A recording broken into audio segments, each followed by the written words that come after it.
Hey everyone, welcome to my channel. My name is Amanda, and this is a vlog of my late autistic and ADHD diagnosis. So today I'm going to talk about creating a friend vacuum. What the heck is that?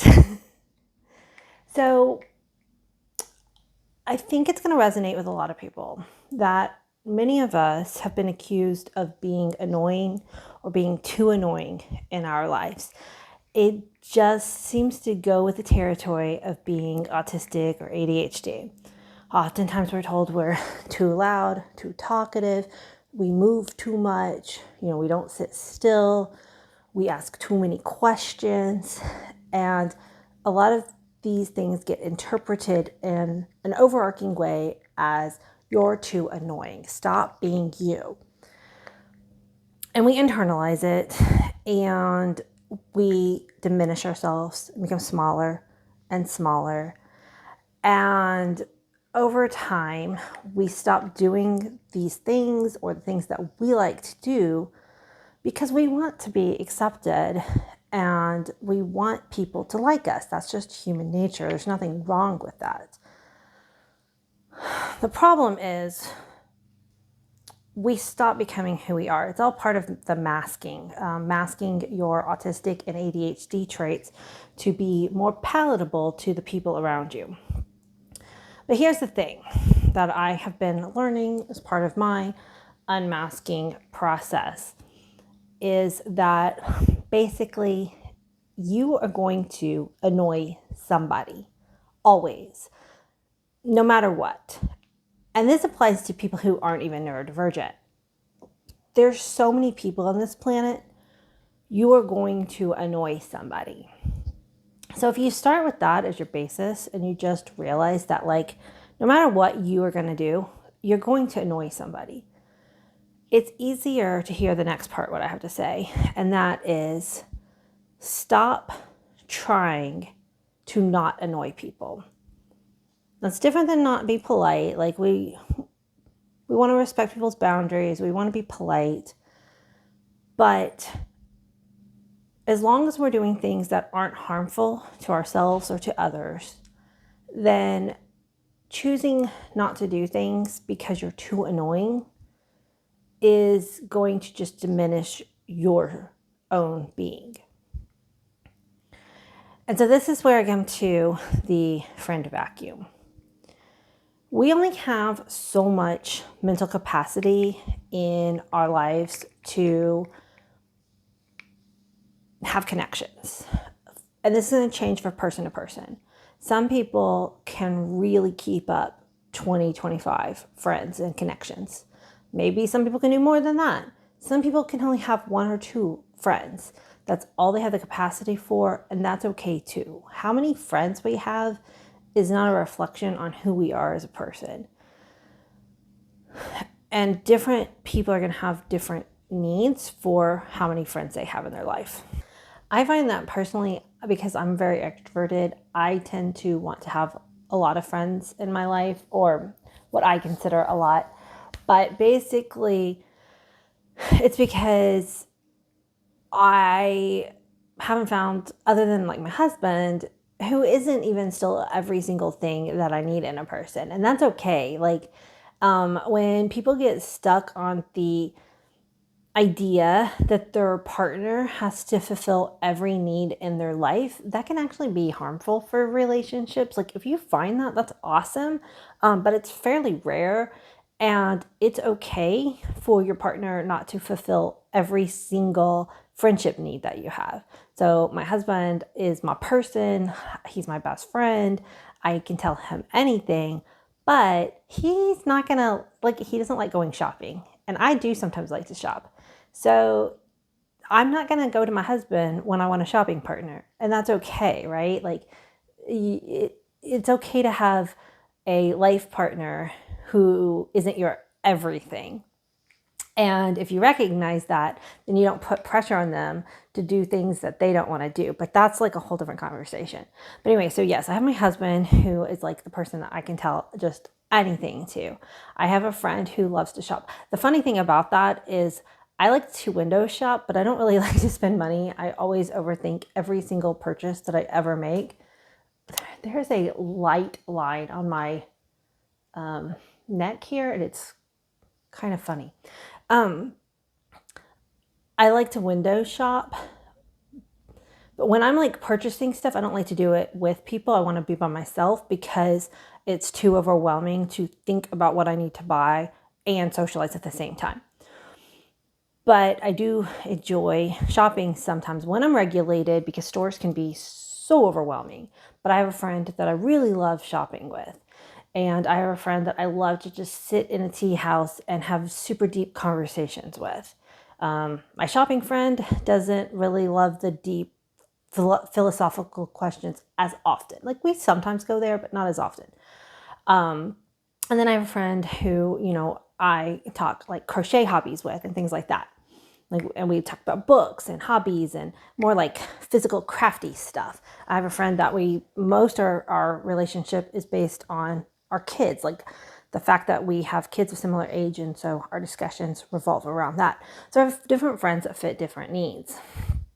But if you have a friend who finds that you're annoying for whatever reason and you adapt your behavior so that they will stay in your life, then they are taking up your mental space and energy and not really giving you anything in return. I'm oversimplifying. It's very complicated because, for instance, I've had a person that I considered a friend kind of exit my life, and I do have aspects of that friendship and relationship that I miss. But overall, I was having to change who I was to be around her, and that's not worth it. That's not worth it to me. So when you just drop your mask, do the things and behave the way that you want to be, talk about things that you want to talk about, again, being polite. Like, I'm not saying dominate conversations, info dump without, making sure that they have the capacity to hear you, or complex social stuff that we're not going to go into right now, but just in general, there's things that if you're like guarding every word that you say, or, these types of things that I'm talking about changing about when you're around a person, I was finding I was having to do that to be around her.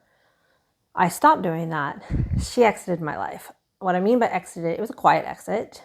We texted and the text got further and further apart. I realized that if I stopped texting her, she wasn't going to text me. And it was just like, I realized that it was okay for this friendship to just kind of fade away. There wasn't a big upset. I've had friends who just ghosted me completely. I've had friends who have had a much more vocal end of friendship. And then I've had some friends that have just kind of dissipated slowly. And I would say over the last 2 years, I've had 2 or 3-ish friends kind of just fade away. Will I ever be friends with them again? Who knows? But I'm just saying what I put into the friendship wasn't really reciprocated because I had to change who I was to be around these people. And I didn't know any of this. Before my diagnosis, I was this way with everybody. I was always adapting who I needed to be with different people because I was masking my personality without knowing it. I didn't know I was doing this. This was my brain subvertly doing the autistic ADHD masking thing. But when they took time and they've no longer been in my life, all of a sudden, that's the friend vacuum. Nature abhors a vacuum. And this isn't a literal thing, but it is, I'm using it as a metaphor because you only have that space in your mind to have so many connections, right? So when these 2 to 3 friends exited my life, I felt they're missing. I felt the hole. They did have some value to my life, but it wasn't worth the effort and the energy that I was having to put in to keep them in my life. And that opens you up to have space to look for and create new friends. If you're spending all your time trying to keep friends who aren't good for you, you don't have time and mental energy to look for the new friends who don't find you annoying, who revel in your oddities and want to be with you. Because of all those billions of people out in the world, the ones that are guaranteed going to find you annoying, there are also guaranteed ones who are going to find you amazing and lovely and want to spend time with. And that's very hard for a lot of autistic ADHD people to hear, because we've been told we've been annoying our whole lives. And we hear that message more than you're worthy, you're valid, you're lovable, you have things to contribute. We didn't hear this message enough growing up. But it's true. And you will find those people. I'm starting to find those people. This has been a unmasking journey.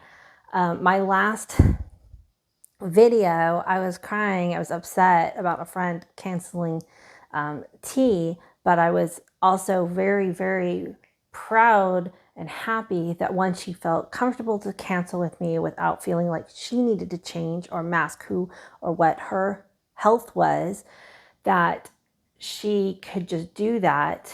And that's a whole nother thing. You can watch that video. I learned a really good growing lesson from it.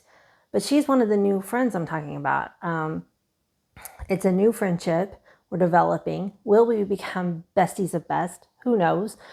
You got to give things time sometimes. We've had a really good start, even with the cancellation, because that happens in life. We are rescheduled to meet next week. And then I started going to a book club that I've mentioned a couple of times. And I talked about the book club, how I hadn't really connected with anybody, but sometimes these things take time. You just got to keep going. And it takes a while to get to know people in a big club like this. And, I'm starting to, like the last couple sessions, like, oh, okay, have some like more conversations with individual people, and hopefully a friendship will develop out of one of those connections. Like, I now have the space, the mental energy, because I'm not keeping space for friends who aren't adding equal value to my life. So I'm going to talk one more thing. It's similar topic, but slightly different angle. And it's talking about masking and managing other people's experience of you. And again, it's kind of like into that going, you're trying not to be annoying. You're trying not to worry them. So what I mean by this is, when you start to establish that you are a clear communicator and you expect other people to have clear communication with you, then you can let go of managing other people's experience with you. You can start to not worry about what other people are thinking about you.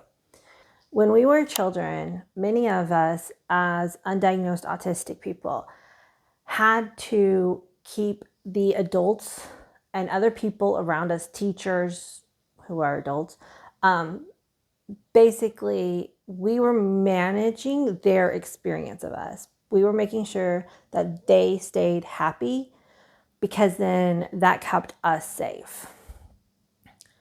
And then this carries on into adulthood. So we're constantly managing, and we're making sure that bosses like us and coworkers like us and that friends like us.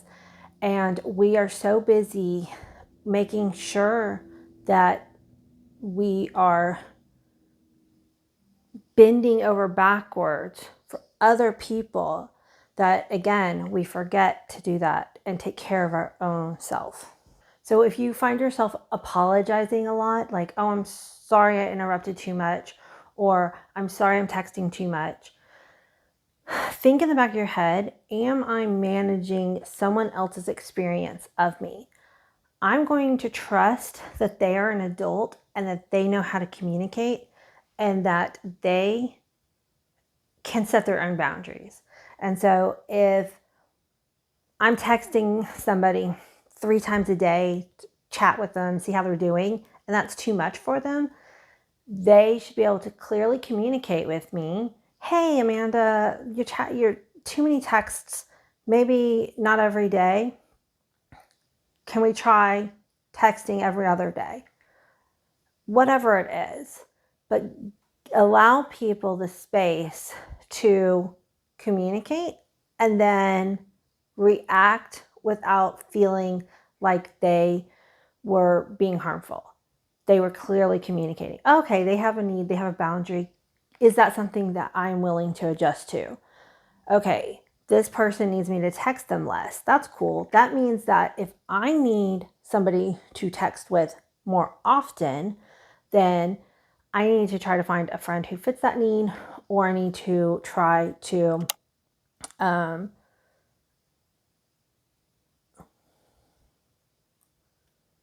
my brain is getting caught up on stuff. That's why I need a lot of friends, because I do have a lot more social needs than some people. So there's one friend that I was texting a lot and she's like, whoa, I can't, this is too much for me. And it's like, oh, okay, cool. So I backed up. I don't text her as much, but then I found an internet friend that I can text with them quite often, and we text quite often throughout the day. And so now I text that friend less, and then I have another friend again that I can now fulfill my need with. So paying attention to these things, allowing people to communicate with you, approaching your boundaries, setting up yourself as a clear communicator, and expecting that clear communication back in turn. It's not always going to be easy. Neurotypical people are not comfortable with this because they were taught to not be clear communicators. But when they realize that's how they need to treat you, then people will respond. It takes time. Anyway, I hope this video was helpful and made sense. Let me tell you about this new fidget really quick. Guys, adding fidgets to my life has been such a huge accommodation for me. It helps me talk. It helps me think. A while ago, I paused and then I just sat here and did like this for like a full minute just to get my thoughts cleared. And I wasn't talking. I was just staring at it. And it's like visually stimmy, and the sound I actually like, and the feeling. I'll add this one to my Amazon cart, but I really love this new fidget. It's a mediumly quiet one. Like, I was doing it in the video fairly quietly for most of it. At least I hope it wasn't being picked up on the mic. But also it can be really loud if you go fast. Oh, my dogs are back from their walk. My son took them on. I will see you on the next one.